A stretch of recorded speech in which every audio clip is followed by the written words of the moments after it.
Order of the Jenks City Council. It's Tuesday, March 2nd, 2021, 6 o'clock p.m. Let's call roll, please. OJ? Here. Murray? Here. Isbell? Here. Box? Here. Dyke? Here. Kaylin? Here. Marilee? Here. Councilor Box, would you lead us in a prayer and the Pledge of Allegiance, please? Yes. All right, bow your heads. Heavenly Father, thank you for the beautiful day we've had today. A nice change from the ice lock and grid, the gridlock that we had with the ice a couple weeks ago, and a reminder, Lord, that there are good things to come. We pray, Lord, for tonight that you would bless this time that we have together. It's truly an honor to serve.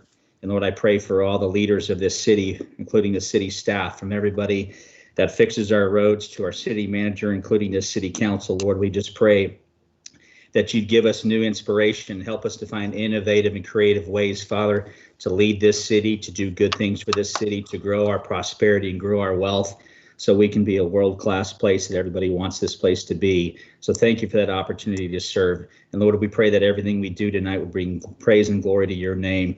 And we ask your continued blessing on this city for its safety, for our first responders, for our firefighters, for everybody, Father, that does what they can to protect our citizens. Lord, we thank you for all these wonderful things that you're doing.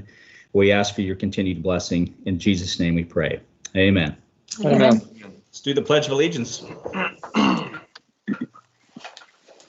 Pledge allegiance to the flag To the flag of the United States of the the United States States of America, Republic, for which for it which it stands, one one nation, one nation, nation, under under God, God, indivisible, indivisible, with liberty with liberty and justice for all. for all. Thank you, Councilor. Yes, Mayor. Do we have any citizens' comments on any items that aren't on our agenda tonight? We do not. Okay. And we will go to Mr. Shrout for the city manager's report. How are you, Mr. Shrout? I am well. How are you? Great. Mayor and all members of council, we have our next regularly scheduled meeting is March 16th. Historically, we have moved that meeting due to spring break, but we have so many planning agenda items that are scheduled for that meeting that I think we need to move forward with that meeting.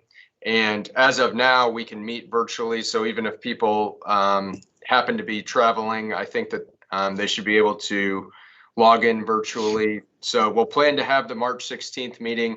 And then the next scheduled meeting after that would be April 6th. And that is a city council election day.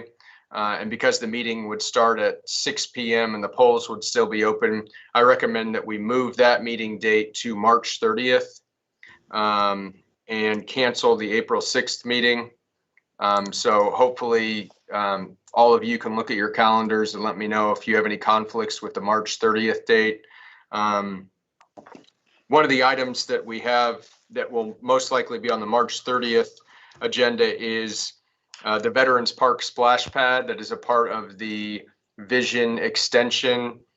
We had allocated $400,000 for a splash pad at Veterans Park. We just completed the trail loop within the last couple months. And so this will go northwest of the pond. And we're going out to bid here in the next couple of days, bids in probably by March 23rd or 24th. And so that'll be on the agenda. We had planned to have an item about the dog shelter on this agenda, but related to heat and air, I know that numerous counselors and citizens have brought this to our attention over the years, that there isn't air conditioning in the building. We do have a lot of fans and we open it up, so it is cooler than the outside temperature, but certainly not cool. And the original estimates were coming in close to $50,000, but we did get 3 quotes. And I think the low quote is just under $19,000. So we can move forward on that without coming before council. And so we plan to move forward and expect that to be installed within the next 2 months. And from there, we're going to kind of explore the potential for dog runs outside at the existing shelter. And they do have outdoor space right now, but it's not really ideal. And so we're going to be looking at different options we can do there to improve the outside space. We have started, well, we will be starting labor negotiations with both police and fire. They both have contracts that are expiring this year. I think the fire department had a 5-year contract that is expiring, and the police department had a 1-year contract that's expiring. I know that Mr. Carr sent out the capital projects list, I believe, a couple weeks ago. So we're hoping that council members can review that list, and we will talk about it perhaps at the March 30th council meeting. But if you could do your best to go through those items and kind of prioritize or list what items or projects may be a priority to you, and perhaps early next week, we might provide a little bit more guidance related to how to do that. I know it's difficult. There's a lot of items on there related to lift stations and the sewer system that really only the engineering group on staff are really experts on. So I don't know that we have an expectation that those items will be prioritized by council, although I think all of them are pretty high priority and most of them are funded. We had a citizen email, I believe the mayor and perhaps me, about litter along Elm Street. And that's an item that, you know, I know Councilor Box has brought to staff's attention numerous times. And Councilor Box worked with a group within the last 2 years on volunteering to pick up that litter. And I think Robert Carr and I talked, and we think that, you know, perhaps if we can get an understanding of what Public Works can provide, we can pick a Saturday either in March or April and kind of really encourage citizens to get out and volunteer and pick up that litter. So we will let you know what date we choose, and hopefully all of you can help get the word out to kind of clean up some of these areas. And then we've been in talks with Harvey, Keith, and Jeff on the aquarium board, just discussing, you know, the financial picture of the aquarium, where we've been, where we are today. I think we're in a very good place, but we spoke with our financial advisors about potentially refinancing and extending the existing revenue bonds for an additional 10 years, and that would net about $7.5 million that the aquarium could use to replace the quarantine building, which is in pretty poor condition right now. And then hopefully move us forward on some of the other projects like mini golf that we've been talking about. So, but this body, the city council, would need to approve that, as well as the JPWA and JAA. So that's why I bring that to your attention. And hopefully we can schedule meetings if you're interested in that, to talk with Kenny, Robert Saceda, and me to kind of go over the financials and what impact this would have on the JAA, and then also the JPWA as they back the JAA debt. So I think that's all I have for now. So if you have any questions, I'd be more than happy to answer them. All right, thank you. Very excited about the progress on the I have a animal quick shelter. question. Sorry, Bobby, merely. Have we ever thought about doing like an adopt a street program in Jenks, like companies or neighborhoods adopting streets to keep them clean? That's not something that we've talked about recently, but that's certainly a good idea. And we can look into that and see how other cities manage that program. But yeah, it's a good idea. Okay, great. Thank you. All right, any other questions for Mr. Shrout? Okay, then we will go on to our first order of business, consideration and appropriate action relating to requests for approval of the consent agenda.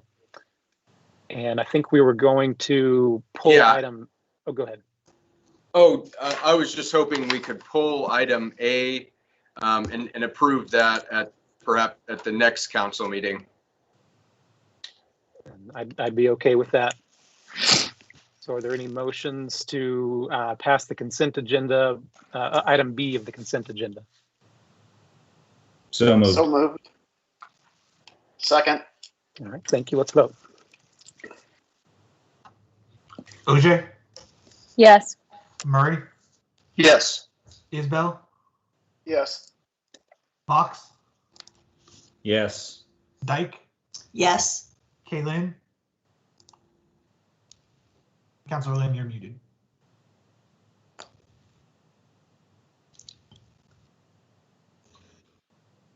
Yes. Mary Lee? Yes. And do we need to vote to move that to the next agenda? Or is that No, I think we pulled it, so it's, okay? All right, so we will pull item 2, move on to 3, request to approve ordinance number 1543, which would authorize the city manager to declare an emergency pursuant to 61 OS section 130 of the Public Competitive Bidding Act, whereby competitive bidding and notice requirements will not apply to contracts less than $75,000. Ms. Nowlin, welcome. Good evening, Mayor and council members.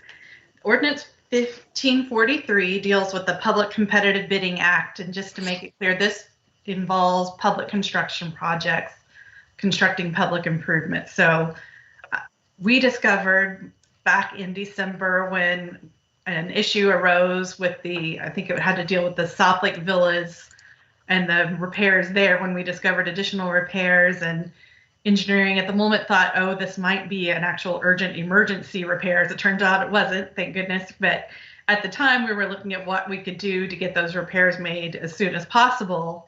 And at that point, we really realized that there is a statute out there that allows the governing body, you, to pass an ordinance that would allow the city manager, in the event of an emergency, to declare an emergency and waive those public competitive bidding and notice requirements. And this only deals with competitive bidding and public construction, so it's not a general emergency for the city. It deals only with some kind of damage to a public improvement that needs to be made on an emergency basis. We don't have one of these ordinances, so we are that is what this is a proposed ordinance that would, and you do have to vote by the statute, we have to have a 2/3 majority vote to approve this. But this would allow, in the event of an emergency, the city manager to declare an emergency and to, for contracts up to $75,000, waive notice and competitive bids for any contract dealing with public improvements. Okay, any questions about that?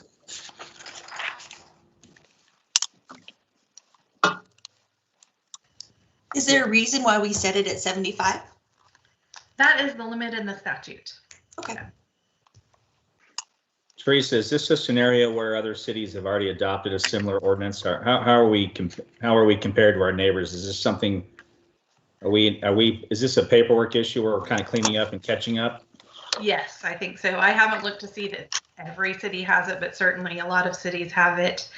And it really, without this, it leaves us with a weird hole in your emergency declarations. And, you know, we have certain provisions where you can waive competitive bidding, but under this act, it really is written in such a way that you are supposed to authorize the city manager to do that. So if we don't have it, I'm not sure that it's proper when you all waive it for these types of projects. So I think it's a good hole to fill. And certainly I will tell you, in December when this rose, you all had just had your meeting the night before, and we were going into the holidays, and we were at the time when we had to meet in person, and we had that, oh my gosh, we have to schedule an in-person meeting now. This would be really difficult and inconvenient for everyone. So it did kind of present what could have been a good example of when that would cause trouble for us. So the city manager's spending limit is 25,000, but in this case, under an emergency, we extend it to 75,000 for construction projects. That's correct. Okay, And that is the 75,000. the word emergency would typically is the same. I'm sorry, I was talking over you. No, go ahead. I would just say that 75 is the same amount that's in the public trust statute for emergencies. So whenever you all pass emergency declarations, you waive competitive bidding for public or as the JPWA or the JAA for up to 75. So it's that same amount. Thank you. Right, Mayor, how many scenarios have we had in the last 4 years where this would have come to fruition? I'm thinking, what, the flood and the pandemic, or what do you think, Chris? I don't know off the top of my head, but when you have an emergency, like unrelated necessarily to the pandemic or the flood, like this was a potential emergency at South Lake Villas, it would give me and staff the flexibility to move forward and fix that emergency for the citizens, as opposed to having to wait to call a meeting, post an agenda, give 2 days notice, and then meet just to say that you agree it's an emergency for the citizens. So, it could potentially delay action by at least days. And to let you know, there are some additional statutory requirements. I believe that within 10 days, and maybe even shorter, that the council has to be given notice of the emergency and the waiver. And there are several other things that have to be checked off, things to follow when we do this. Well, I think all the issues we had with Polecat Creek is a good example. Mm-hmm. Yeah, I think this is a good thing for us to do. Yeah, thank you, Teresa. I appreciate the explanation. Motion to approve. Second. All right, thank you. Let's vote. OJ, Yes. Murray, Yes. Isbell, Yes. Box, Yes. Dyke, Yes. Kaylin, Yes. Marilee. Yes. Item 4, request to approve emergency clause for ordinance number 1543, making it effective immediately upon passage. So moved. Second. Seconded. Thank you. Let's vote. OJ, Yes. Murray, Yes. Isbell, Yes. Box, Yes. Dyke, Yes. Kaylin, Yes. Marilee. Yes. Item 5, request to approve ordinance number 1544, amending City Code Chapter 12, Municipal Courts. Teresa, it's you again. Yes, so this one truly is kind of a housekeeping matter, even though it's a great big ordinance. Our municipal court ordinances haven't been updated since 1972. So I believe fully all of them. So this is an update to comply with state law, and a few things to kind of smooth out some administration. We set that the appointment of the municipal judge will be every 2 years when we pass the main biennial budget. Really, this is set to be the 1st of June, but so that we'll always remember and we'll always do it on time. And it provides that the judge can continue to serve until a replacement is appointed. A lot of the other stuff is really just to match state law, clear up some confusing definitions. We tried to get, at least on the ones we were working on, to remove gendered words. City attorney is no longer he in this proposed change. But mostly it's just cleaning up. I do have one request and suggestion. If you were to pass this, I have a minor correction that I would ask that you would move to make, and that's for section 12-1-20 on page 7. There at the end of the second line, where it says, the officer shall immediately release such person if the officer acknowledges receipt. The officer should be changed to such person. I just discovered that this afternoon. This is where there used to be a he, so it was not clear who the he was. So it really needs to be such person. Where is that again? Page 7, section 12-1-20. It's subpart A at the end of the second sentence, second line, beginning of the third line. The officer should be such person.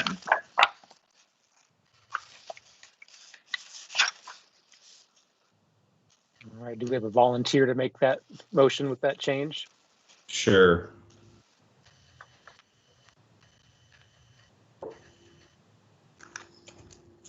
And So can you read what it should read again? I'm sorry, and sure, I'm following this. I'll start there with the clause in the middle of the second line. It should read, the officer shall immediately release such person if such person acknowledges receipt of a citation by signing it. So the person receiving the citation needs to acknowledge receipt by signing it, is what it needs to say.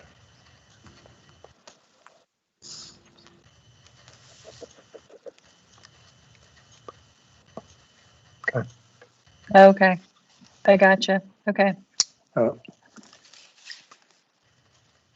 right, is there any more Teresa, I do discussion have- before? Oh, go ahead. please. Yeah, I have one question. It's a clarification because I'm not an attorney, obviously. On the previous page, section 12-1-14, subsection A, city attorney, that's you in this case. The city attorney or duly designated assistant shall be the prosecuting officer of the court. Now, can you define duly designated assistant? Could that be me? It would need to be an attorney. So Thank you. yes. So we do have a city prosecutor / assistant city attorney. He only works a few hours a month, but that's Phil Pizzoni. And so it's someone, he's a very part-time employee under the city attorney. So. Okay, So- I wanted the definition of duly appointed, duly Yeah. designated assistant if they Yeah, had to have that's some the old language, qualifications. but I guess Uh-huh. I get to duly designate my assistant. Oh, well, really, Chris. I mean, Yeah, but with it has my to be- recommendation, Chris appoints the assistant. Should we have that changed to assistant city attorney? We certainly can, if you'd like to, if that's clearer and you'd like to see that way. What do you guys think?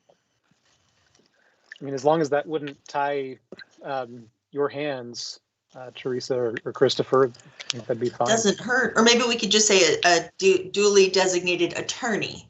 So it doesn't have There to you- necessarily be the That would assistant. be better. I think, Yeah. I like That that. sounds good. I like That that. sounds So you good. don't have that image of a legal assistant or a, Or a Right. Gary. Heaven forbid. Or a Gary. right, or Gary. Okay. I like that better. Yeah. I like that. Lots of changes. That's,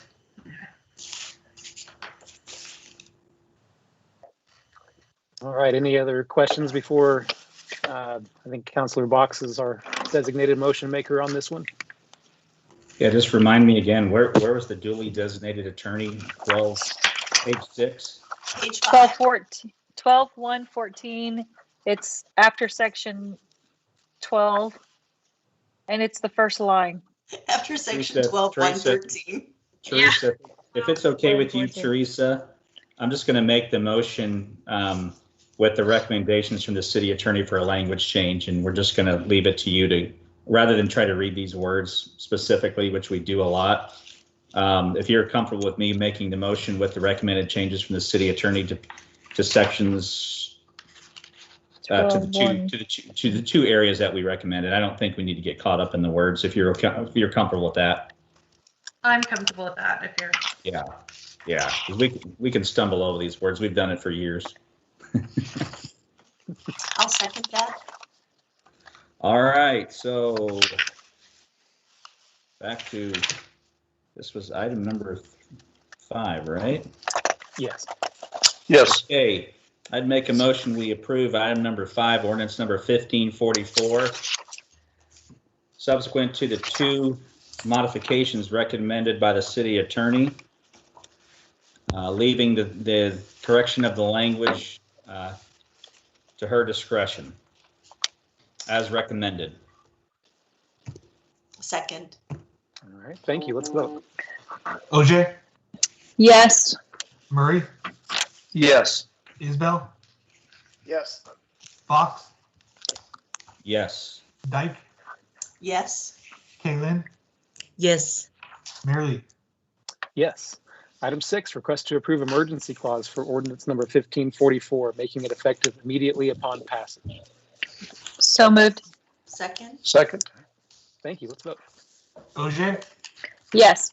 Murray, Yes. Isbell, Yes.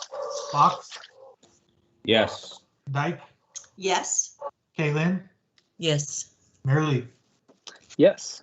Item 7, request to approve ordinance number 1545, correcting language in the city code relating to the finance director and the city clerk. Teresa, you're the star. All right, one more. This one is another, really a housekeeping matter. Our current city code does not recognize the city clerk and our finance director as 2 separate people and 2 separate roles. So this is to clarify that we will have a finance director who's the director of the finance department and a city clerk. There's nothing to say they can't be the same person, but currently and as we grow, I don't know that we ever contemplate having them being the same person again. And it also adds the actual statutory duties of the city clerk as the city clerk's duties. In the current version, it says the city clerk will do all these finance things, where really the city clerk's role has more to do with the official records of the city. And I'm sorry, my dog is protecting the house. You're good. Yeah. Well, this will be good. This means that Brandon and Robert don't have to share their salary anymore. Thank you. Thank you. All right. Any questions about that? Motion to approve. Thank you. Second. Thank you. Let's vote. OJ, Yes. Murray, Yes. Isbell, Yes. Box, Yes. Dyke, Yes. Kaylin, Yes. Mayor Lee. Yes. Item 8, request to approve emergency clause for ordinance number 1545, making it effective immediately upon passage. So moved. Second. Thank you. Let's vote. OJ, Yes. Murray, Yes. Isbell, Yes. Box, Yes. Dyke, Yes. Kaylin, Yes. Mayor Lee. Yes. Item 9, request to approve change order number 6, provided by the Oklahoma Department of Transportation for the 111th Street Elwood to US 75 project, ODOT project number STP 172B276IG, for underruns on one existing pay item, adding 7 new pay items and 14 additional calendar days necessitated by a plan revision addressing a change in the retaining wall, adding an access drive requested by the city of Tulsa to allow water meter vault access. The cost of construction is included in the change order in an amount of $56,598.58 and to be reimbursed by the city of Tulsa. Mr. Cloyd, welcome. Mr. Mayor, City Councilors, on December 2nd last year, City of Tulsa became aware that their access to their water meter was located on, which is located in the southwest corner of 111th and Elwood, that they wouldn't have access from either of those major streets because a retaining wall was being built as part of the 111th and Elwood project.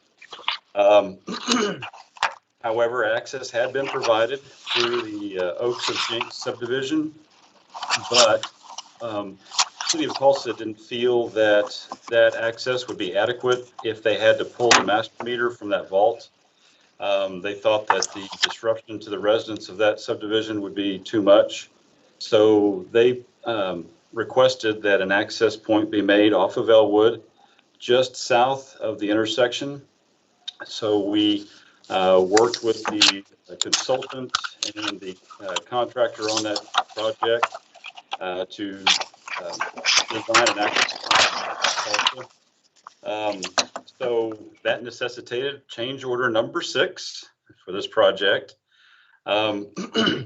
Basically, some items of this were removed from the original design in the amount of $38,001.36, while some additional items were added for the specific driveway construction that amounted to $94,599.94, or a net of $56,598.58. City of Tulsa has prepared the attached agreement, which is actually the next item for discussion. And I'm talking about these together because they are related and they do go together. City of Tulsa has prepared the attached agreement stating that they will contribute up to $65,000 for the construction of this access point. They had plans on this project, and they felt that it was their responsibility to pay for this because they could have said something earlier than they did. So they are paying for that. So in the agreement with the City of Tulsa, construction of the access is being performed under the terms of the original project. The City of Tulsa will be invoiced for the amount for change order number 6, and the City of Tulsa will pay that invoice within 35 days of receipt of the invoice.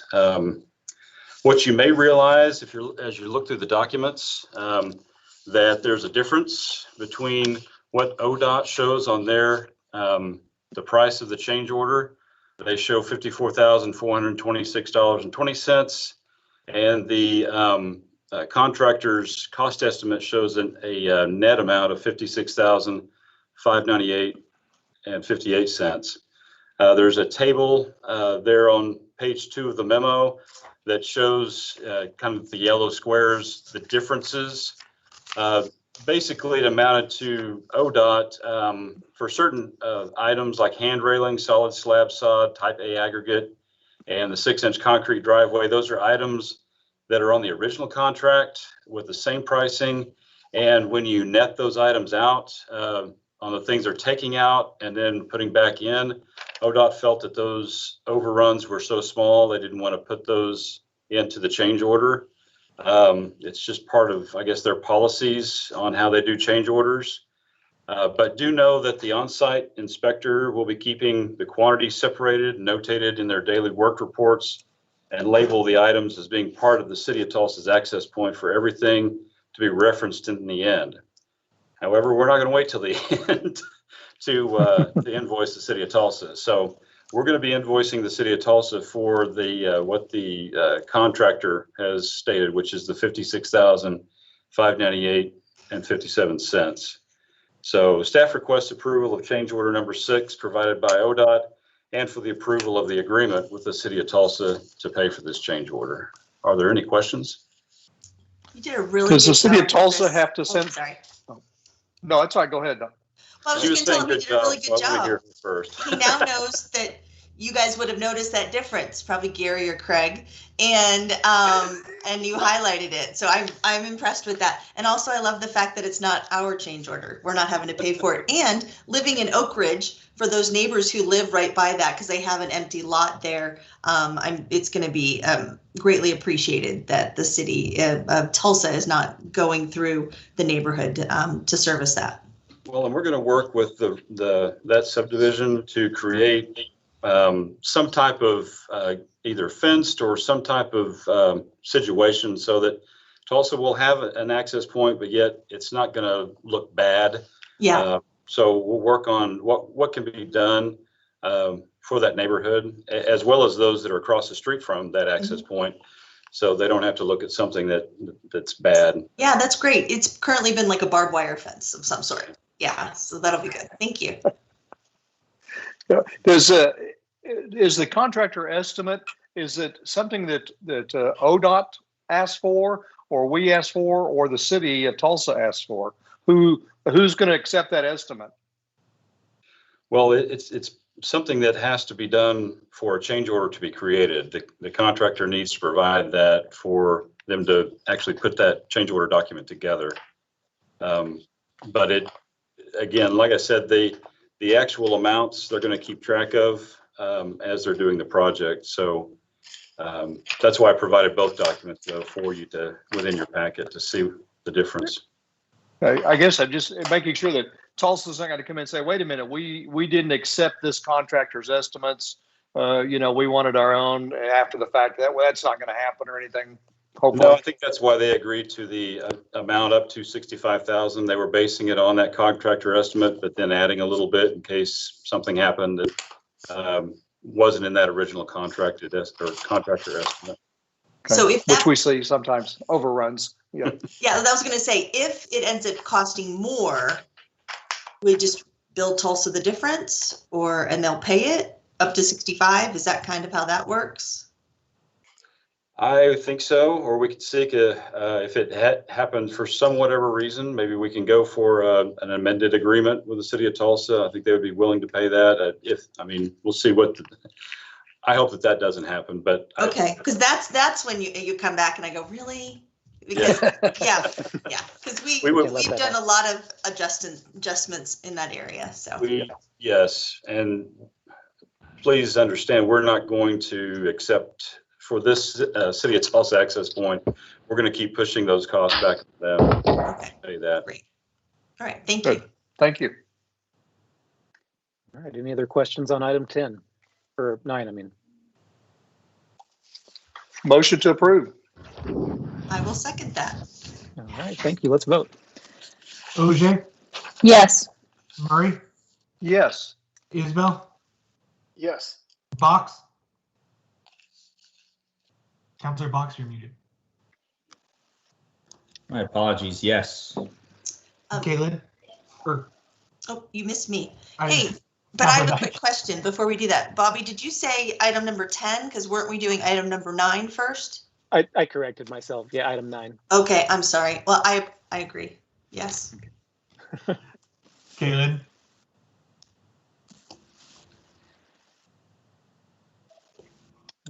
Council Lynn, you're muted. Okay, I heard 9 and 10. I thought we voted. We're we are voting on on item 9. Yeah. Oh, sorry. Yes. Mary Lee. Yes. Item 10, request to approve an agreement with the City of Tulsa for construction of a driveway on Elwood Avenue south of the 111th Street and Elwood Avenue intersection to provide access to the Tulsa Master Water Meter Vault. The cost of construction is included in change order number 6 of the 111th Street Elwood Avenue to US 75 project, ODOT project STP 172B 400 IG in an amount of $56,598.58. and to be reimbursed by the City of Tulsa. So is there So anything moved. new on this? Oh, sorry. Oh, he's going to talk. I thought he already did it. No, the last presentation I gave was to cover both items, but if you have any questions specific to the agreement, I'm open. Okay. Any Do we questions have or any, oh, I'm sorry. Do we have any control over if the City of Tulsa says they're wanting this drive to look like this? I mean, is the contractor going to put it in and City of Tulsa is going to pay for it up to $65,000? So the Tulsa's not going to come in and say, oh, I want something that doesn't fit the area, or we don't have to worry about that then, right? No, we have already agreed on the design between us as well as the City of Tulsa, so that's already agreed to. Okay, good. Thank you. Well, I will move to approve. Second. All right, let's vote. OJ, Yes. Murray, Yes. Isbell, Yes. Box, Yes. Dyke, Yes. Caitlin, Yes. Mary Lee. Yes. Item 11, vote to enter executive session. A, to discuss the purchase or appraisal of real property pursuant to Title 25, Section 307B3, property located at 202 West Main Street and 122 West Aquarium Place. And B, to engage in confidential communications between a public body and its attorney pursuant to Title 25, Section 307B4, concerning pending claim or litigation upon the advice of the attorney. That disclosure will seriously impair the ability of the public body to process the claim or to conduct pending litigation. Sparkman Land, LLC, Briscoe, Nicholson et al., Locker, Mamala v. JAA, opioid litigation.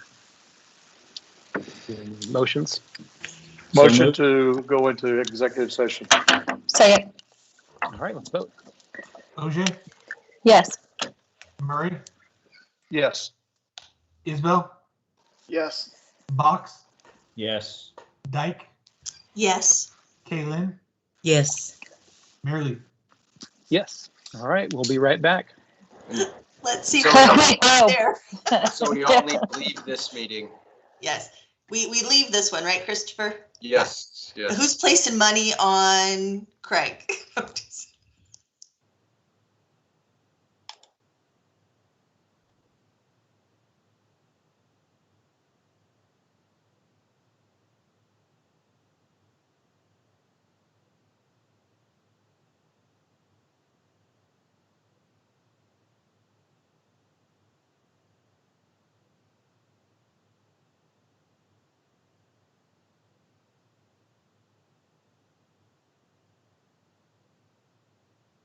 You were in the wrong meeting, Counselor.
Guys? Can you hear me? Yes, Okay, good. you sound great. Thanks.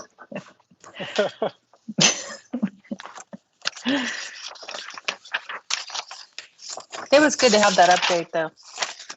Oh, yeah. Yes. Yeah, it might be good to, none of my business in a few weeks here, but it might be good to have quarterly updates I there. think I said that. Hello. Well, you know, I that's why it told her to sounded like say such a that. good idea to me. Yeah, because a lot of that we haven't heard since like midsummer, which I knew a lot of the problem was the pandemic, but it would be good to have a quarterly at least at this point, unless things move a little faster than we can look at it at that point in time, but it would be great. I agree. Oh, I'm on no video. Sorry. So I hear you talking. I know. Sorry about that. I was so excited about the little break we had.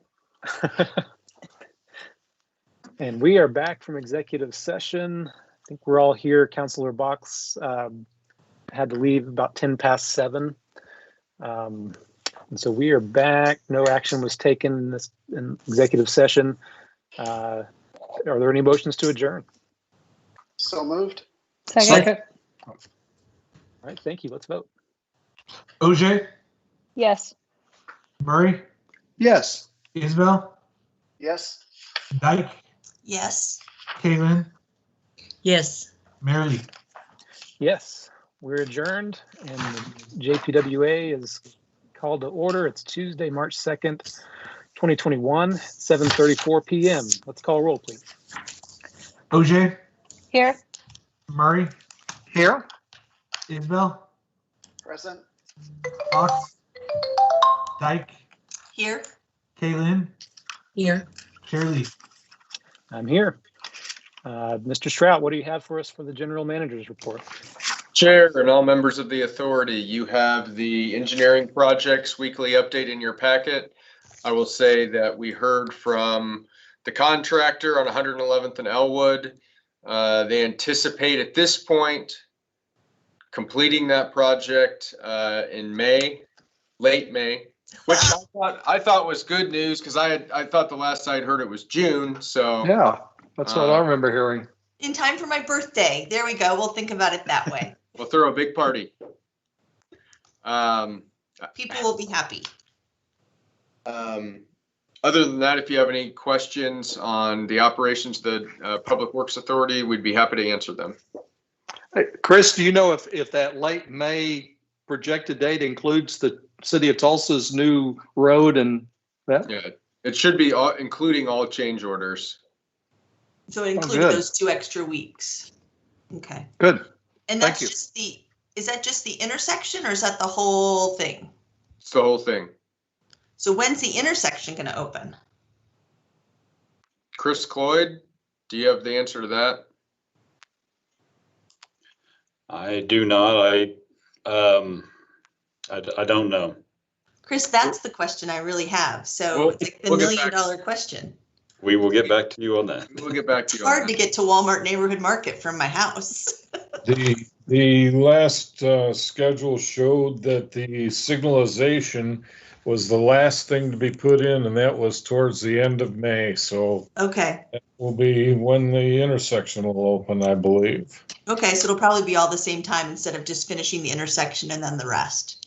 But as Chris pointed out to me earlier today also, that the bad weather may impact the schedule just a little bit more also. So we'll have to see what comes out of that. Okay. It's not like we can rush them, right? It's not like we can say, be done, and it's done. So, but thank you, Robert, for saying that. And we haven't seen you in a while, so it's good to see you. Thank you. Goodbye. And I know the winter weather is cleared up, but the public works staff is still responding to it. How are they as of today?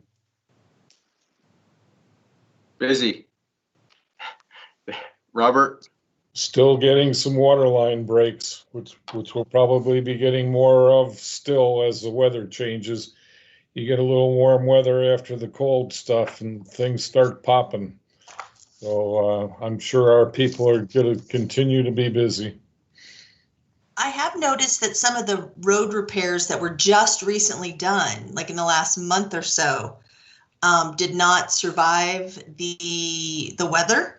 And I don't know if that's because they were more recent or anything. Is that something you guys are aware of, or we should just let them know? Do you have specific locations? Yeah, like 115th and Juniper, they had just filled in this huge pothole, and it with whatever happened with the snow and ice, it now has big chunks of asphalt just sitting all around it, and like they're like thick ones. And there's a couple spots where they did some spot filling, and I was gonna just email them. I just hadn't done that, so I didn't know if you guys knew. It just seems like something that happens after bad weather, but I was surprised because they were like newly filled. It's like, that's how I get to Walmart Neighborhood Market now, in case you want to know. I'll just say that a lot of times in the past, what they've used is a cold mix asphalt to fill in some potholes. And that cold mix, although it says that it's supposed to be able to last for a long time, doesn't last like a hot mix does. So it depends on what they've used for the repairs. But like 2 months, and we paid for that hot box. Well, yeah, but they may not have used it on that particular Well, project. I will. Do you want me just to send an email to them, to Tim? Please. Okay. And then have you found, because we ran into these issues with the weather and the equipment, have we noticed there are maybe some equipment that needs to be replaced now that we weren't really aware of previously? Is that something we should be thinking about with our allocations? There is some equipment that probably needs to be replaced. Some of the equipment's been around for quite a while, and you get some of this type of weather condition, and probably the more severe use and things take a toll a lot faster. So yeah, there's some things that we probably need to be adding to our wish list when the budget cycle comes around. Okay. And then do we no longer plug diesels in? That was the one pending question. I knew it wasn't appropriate during the storm, but in Ohio, we used to plug our diesel cars in the winter so they didn't freeze up.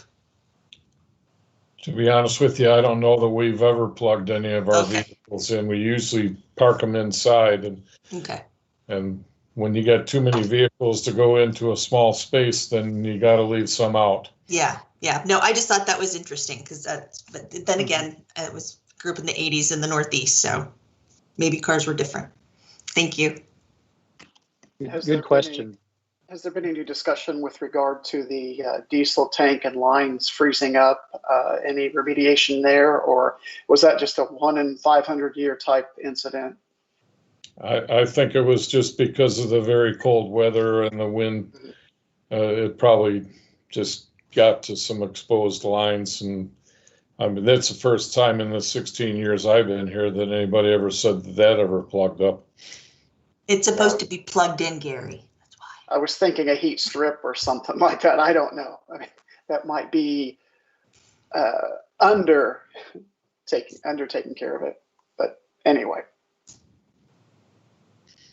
Good questions. Yeah, keep an eye on those potholes and let staff know as they come up, because we'll most likely be seeing more of them.